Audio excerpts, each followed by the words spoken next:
గౌరవ ఉప ముఖ్యమంత్రి గారు శ్రీ కొణిదెల పవన్ కళ్యాణ్ గారికి, ఈనాటి ఈ వేదికల్లో పాల్గొంటున్న సహచర మంత్రివర్యులు పెద్దలు శ్రీ నారాయణ గారికి, అదేవిధంగా గౌరవ మంత్రివర్యులు కందుల దుర్గేష్ గారికి, గౌరవ శాసన మండలి విప్, అదేవిధంగా శాసన మండలి సభ్యులు హరిప్రసాద్ గారికి, గౌరవ శాసనసభ్యులు శ్రీ పంతం నానాజీ గారికి, వేదికను అలంకరించిన ఇతర కార్పొరేషన్ చైర్మన్లు, జిల్లా కలెక్టర్ గారికి, ఇక్కడ ఉన్న అధికారులకు, అదేవిధంగా ఈ నియోజకవర్గంలో గతంలో శాసనసభ్యులుగా వ్యవహరించిన వర్మ గారికి, ఇక్కడ విచ్చేసిన పెద్దలందరికీ మనస్ఫూర్తిగా నమస్కారం. పిఠాపురంలో ఈరోజు ఇంత అద్భుతంగా సంక్రాంతి వేడుకలు జరుపుకోవడం అనేది మనందరి అదృష్టం. ఈ మాట నేను ఎందుకు అంటున్నానంటే, మన సాంప్రదాయాల్ని, మన సంస్కృతిని మనం చేసే ప్రతి పనిలో గుర్తించుకోవడమే కాకుండా భావితరాలకు ఉపయోగపడాలనే ఒక లక్ష్యంతో, అది రాజకీయ పరంగా చేసిన ప్రస్థానం కానివ్వండి, సమాజానికి ఉపయోగపడే ఆలోచన కానివ్వండి, ఎల్లప్పుడూ కూడా మన రాష్ట్ర ఉప ముఖ్యమంత్రి పవన్ కళ్యాణ్ గారికి నిరంతరం ఉండే ఆలోచన. భావితరాలకి మనం ఏం అందించగలుగుతాం, ఏ విధంగా ఒక మార్పు తీసుకురాగలుగుతాం, సమాజానికి ప్రతి పౌరుడు తన వంతు తాను నా కర్తవ్యంగా, నా బాధ్యతగా ఉపయోగపడాలనే ఆలోచన రావాలనే తపనతో పనిచేసిన వ్యక్తి పవన్ కళ్యాణ్ గారు. దాదాపు 16 సంవత్సరాల ప్రస్థానం. చాలామందికి తెలియక ఏదో ఒక ఎన్నికల్లో వచ్చి పోటీ చేశారని అనుకుంటారు.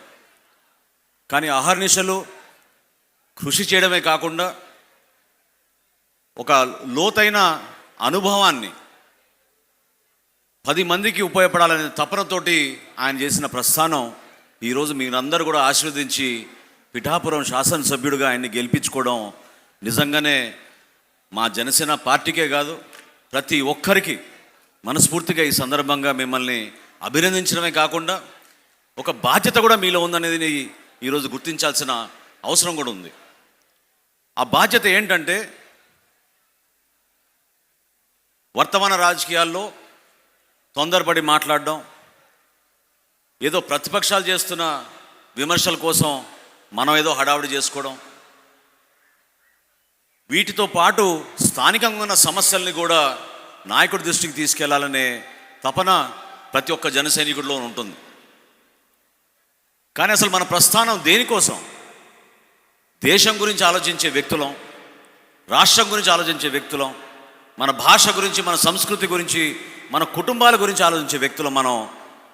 అటువంటి తెలుగు జాతిలో కులాలకు అతీతంగా, ప్రాంతాలకు అతీతంగా, మతాలకు అతీతంగా నాయకత్వం అంటే ఈ విధంగా ఉండాలని ఆలోచించిన వర్తమాన రాజకీయాల్లో నాయకులు గౌరవనీయులు పవన్ కళ్యాణ్ గారు. ఈ సందర్భంగా మిమ్మల్ని అందరికీ కూడా నేను కోరుకునేది ఏంటంటే, సంవత్సరంన్నర అయింది ఈ రోజుకి. ప్రభుత్వం ఏర్పడింది. ప్రభుత్వం ఏర్పాటు కోసం పనిచేసిన వ్యక్తి కాదు పవన్ కళ్యాణ్ గారు. ఆంధ్రప్రదేశ్ రాష్ట్రాన్ని కాపాడాలని, రాష్ట్రానికి మంచి భవిష్యత్తు ఉండాలని ఆలోచించిన వ్యక్తి పవన్ కళ్యాణ్ గారు.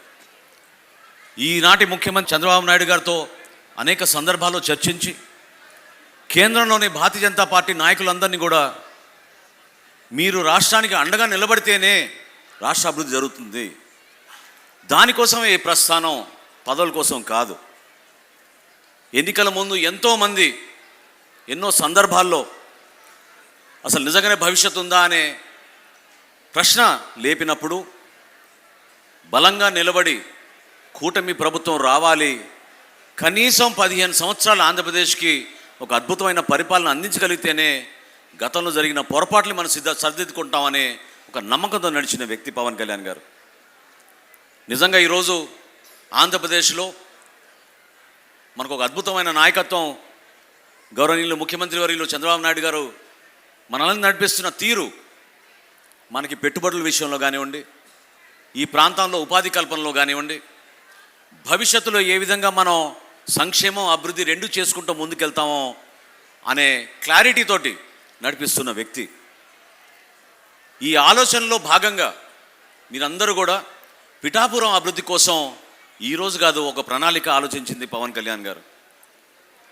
మేము చేపట్టిన అనేక కార్యక్రమాలు ప్రత్యేకంగా రైతాంగాని కోసం. ఆ రోజు రైతు సోదరులు ధాన్యం డబ్బులు వాళ్ళ ఖాతాలో జమ కాకుండా 6 నెలలు 9 నెలలు అల్లాడుతుంటే, మిల్లర్ల చేతిలో నలిగిపోతుంటే, ఎందుకు కష్టపడిన రైతుని మనం ఆదుకోలేము, ప్రభుత్వం అన్నాక ఎందుకు ఈ వ్యవస్థని మనం బలపరచలేమని ఆ రోజు మీ అందరి కోసం ఒకరోజు నిరాహార దీక్ష రైతాంగం కోసం చేసిన వ్యక్తి పవన్ కళ్యాణ్ గారు. అదే కాదు, రాష్ట్రంలో కౌలు రైతుల ఆత్మహత్యలు విపరీతంగా పెరిగిపోతున్నాయనే భావనతోటి సమాచారం వచ్చినప్పుడు ఉగాది పండుగ రోజున సొంత నిధులు 5 కోట్ల రూపాయలు ప్రకటించి చనిపోయిన ఆత్మహత్య చేసుకున్న రైతు కుటుంబాలకి 1,00,000 రూపాయల చొప్పున మనం ఆర్థికంగా ఆదుకుందామని రాష్ట్ర వ్యాప్తంగా పర్యటించి ప్రతి జిల్లాలో కూడా ఈ కార్యక్రమం చేశాం. ఎంతో ఆదర్శవంతంగా నిలబడాలనే ఒక ఆలోచన, ఆయన ద్వారా, ఆయన చేస్తున్న కార్యక్రమాల ద్వారా మన జన సైనికులు, మన పార్టీ నాయకులు, కూటమిలో ఉన్న నాయకులు అదే రీతిలో అదే బాటలో నడిచే విధంగా, సమాజానికి ఉపయోగపడే విధంగా, ప్రతి ఒక్కరూ గర్వించే విధంగా పనిచేయాలనే తపన తప్ప వేరే ఆలోచన లేదు. వ్యవస్థల్ని నాశనం చేశారు, ఆర్థికంగా దెబ్బతిన్నాం, 20 సంవత్సరాలు వెనకబడిపోయాం. ఎక్కడి నుంచి తీసుకొస్తాం మనం కార్యక్రమాలు చేయాలన్నా? మొన్న గౌరవ ముఖ్యమంత్రి గారు కేబినెట్ సమావేశంలో ఒక విషయం చెప్పారు. 50,000 కోట్ల రూపాయలు పెన్షన్లు ఇచ్చాం మనం, మన కూటమి ప్రభుత్వం వచ్చిన తర్వాత. ఈ రోజుకి 50,000 కోట్ల రూపాయలు పెన్షన్ ఇచ్చాం. ప్రతి నెల తూచా తప్పకుండా 1వ తారీఖున జీతాలు ఇవ్వడమే కాకుండా జీతాలతో పాటు ఇంటింటికి వెళ్ళి పెన్షన్లు ఇచ్చే కార్యక్రమం చేస్తున్నాం. అభివృద్ధి పందాలో అందరికన్నా ముందు మనకి దారి చూపించింది పవన్ కళ్యాణ్ గారు. రాష్ట్ర వ్యాప్తంగా ఒకే రోజున గ్రామ సభలు నిర్వహించి ప్రజాస్వామ్యాన్ని నిలబెట్టే విధంగా, పంచాయతీల్లో మరొకసారి పూర్వవైభవం వచ్చే విధంగా పల్లె పండుగ కార్యక్రమం చేసి అద్భుతంగా రాష్ట్రాన్ని ముందు తీసుకొచ్చారు. దాదాపు 3,000 కిలోమీటర్ల సిమెంట్ రోడ్లు నిర్మాణం చేసి ఈరోజు రాష్ట్రంలో ఒక దిక్సూచిగా ఈ విధంగా మనం వ్యవస్థని బలోపేతం చేయాలనే ఆలోచనతో ముందుకెళ్తున్నాం. చేయాల్సింది చాలా ఉంది. ప్రతి గ్రామంలోనూ ప్రతి ప్రాంతంలోనూ సమస్యలు ఉంటాయి. సమస్య పరిష్కారం కోసం మనందరం కూడా ఒక ప్రణాళిక సిద్ధం చేసుకుని మనస్ఫూర్తిగా ముందుకెళ్ళాలి. సంక్రాంతి పండుగ అంటే రైతుల పండుగ. రైతు కళ్ళల్లో సంతోషం చూసినప్పుడు తన కుటుంబానికి కూడా రైతు గౌరవంగా తాను కష్టపడి పండించిన పంటకి ప్రభుత్వం నుంచి కనీస మద్దతు ధర వచ్చింది. తద్వారా ప్రతి ఒక్కరికి, కుటుంబ సభ్యులకి బట్టలు కొనుక్కిచ్చే కార్యక్రమం, గ్రామాల్లో తను ఎంత పండించాడని పోటీపడి 24 బస్తాలు కాదు, ఈ సంవత్సరం 28 బస్తాలు నేను దిగుబడి చేయగలిగాననే ఆలోచన. దీని వెనుక ప్రభుత్వం నుంచి మేము చేపట్టిన ధాన్యం కొనుగోలు కార్యక్రమం కూడా ఖచ్చితంగా ఉపయోగపడింది. ఒక్కసారి ఆలోచించండి, గతంలో కష్టపడి పండించిన ధాన్యానికి రైతుకి డబ్బులు ఇవ్వడానికి 6 నెలల నుంచి 9 నెలలు పట్టేది. దుర్మార్గంగా గత ప్రభుత్వం రైతాంగాని కోసం నిలబడాల్సింది పోయి, రైతు రాజ్యం అని చెప్పిన ప్రభుత్వం 1,674 కోట్ల రూపాయలు ధాన్యం కొనుగోలు చేసిన డబ్బు ఎగ్గొట్టేసి వెళ్ళిపోయారు. అది మనం ప్రభుత్వంలో వచ్చినాక గౌరవ ముఖ్యమంత్రి గారు చంద్రబాబు నాయుడు గారు, గౌరవ ఉప ముఖ్యమంత్రి గారు పవన్ కళ్యాణ్ గారు ఎట్టి పరిస్థితుల్లో కూడా మన రైతుల్ని ఆదుకోవాలి, ఈ 1,674 కోట్ల రూపాయలు ఇమ్మీడియట్గా చెల్లించమని చెప్పినప్పుడు 2 నెలల్లోనే ఆ రైతాంగాన్ని మనం ఇచ్చి చెల్లించాం. ఎన్నికల సమయంలో ఆ సంవత్సరం వైసీపీ ప్రభుత్వం రాష్ట్రంలో ధాన్యం కొనుగోలు చేసింది 29 లక్షల మెట్రిక్ టన్నులు. మన ప్రభుత్వం రాగానే మొట్టమొదటి సంవత్సరం మనం కొనుగోలు చేసింది 34 లక్షల మెట్రిక్ టన్నులు. ఈ సంవత్సరం 51 లక్షల మెట్రిక్ టన్నుల ధాన్యం రాష్ట్ర చరిత్రలో లేని విధంగా రైతాంగాన్ని ఆదుకునే విధంగా మనం ముందడుగు వేస్తున్నాం.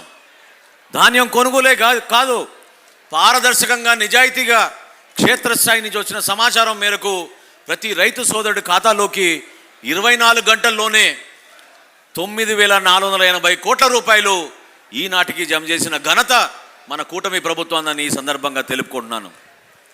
రైతు సంతోషంగా ఉంటేనే మన రాష్ట్రం అద్భుతంగా ముందుకెళ్ళగలుగుతుంది. ఈ రోజుకి కూడా వ్యవసాయ రంగం పైన ఎక్కువగా ఆధారపడి ఉన్నారు. ఉపాధి కల్పించడం విషయంలో కానివ్వండి, కొత్తగా పరికరాల విషయంలో కానివ్వండి, మన సాంప్రదాయాన్ని నిలబెట్టే విషయంలో కానివ్వండి, మన సంస్కృతిని నిలబెట్టే విషయంలో కానివ్వండి, రైతు సోదరుడు చేసిన త్యాగం మనం ఎవరం కూడా మర్చిపోలేం. అసలు సంక్రాంతి పండుగ అంటేనే ఎంత అద్భుతంగా భోగి మంటలతో పాటు గంగిరెద్దులు, హరిదాసులు, ఇందాక పవన్ కళ్యాణ్ గారు చిన్న బిడ్డల్ని అక్కడ అందరినీ కూడా ఆశీర్వదిస్తుంటే ఎంత అద్భుతమైన సంస్కృతి మంది చూడండి. ఏ విధంగా నిలబెట్టుకోవాల్సిన బాధ్యత మనపై ఉందో కూడా చూడండి. దానికోసం మనందరం కూడా కృషి చేయాలి. ఈ సందర్భంగా ప్రతి ఒక్క కుటుంబంలో ఒక పండుగ వాతావరణం వచ్చేటట్టు మన ప్రభుత్వం గర్వంగా చెప్పుకునే విధంగా మనం చేసిన కార్యక్రమాలు, మన సూపర్ 6లో చేసిన కార్యక్రమాలు దయచేసి మీరందరూ కూడా వివరించండి.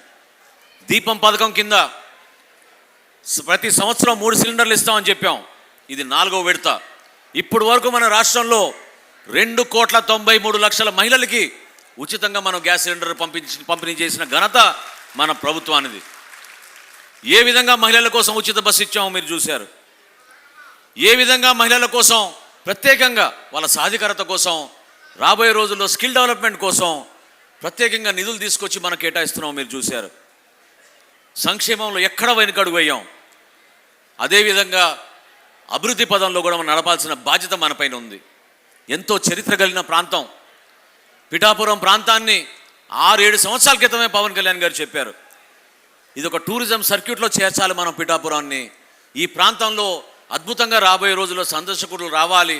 దానికి ఖచ్చితంగా దుర్గేష్ గారి సహకారంతో, రాష్ట్ర ముఖ్యమంత్రి గారు ముఖ్యమంత్రి గారు చంద్రబాబు నాయుడు గారి సహకారంతో అనేక సందర్భాల్లో ఈ ప్రాంతానికి జరగాల్సిన అభివృద్ధి కార్యక్రమాలు మీరు కోరుకున్న విధంగా ఈరోజు ఏ విధంగా మేము ప్రారంభం చేశామో అదే విధంగా అద్భుతమైన అభివృద్ధి ఖచ్చితంగా జరుగుతుందని ఈ సందర్భంగా తెలుపుకుంటూ, ఇంత అద్భుతమైన కార్యక్రమానికి నన్ను ప్రత్యేకంగా పాల్గొని మీతో పాటు ఈ సంతోషాన్ని పంచుకునే విధంగా నాకు అవకాశం కల్పించినందుకు మన రాష్ట్ర ఉప ముఖ్యమంత్రి పవన్ కళ్యాణ్ గారికి ప్రత్యేకంగా ధన్యవాదాలు తెలుపుకుంటూ, జన సైనికులు మన వీర మహిళలు పిఠాపురాన్ని మీ హెడ్ క్వార్టర్స్గా మార్చుకునే విధంగా ఆయన మనందరికీ కల్పించిన అవకాశాన్ని మీరు సద్వినియోగం చేసుకోమని, రాష్ట్ర ప్రగతికి మీరందరూ కూడా మీ వంతు మీరు కృషి చేయాలని మనస్ఫూర్తిగా మీకు, మీ కుటుంబ సభ్యులకి సంక్రాంతి శుభాకాంక్షలు తెలుపుకుంటూ సెలవు తీసుకుంటున్నాను. జై హింద్.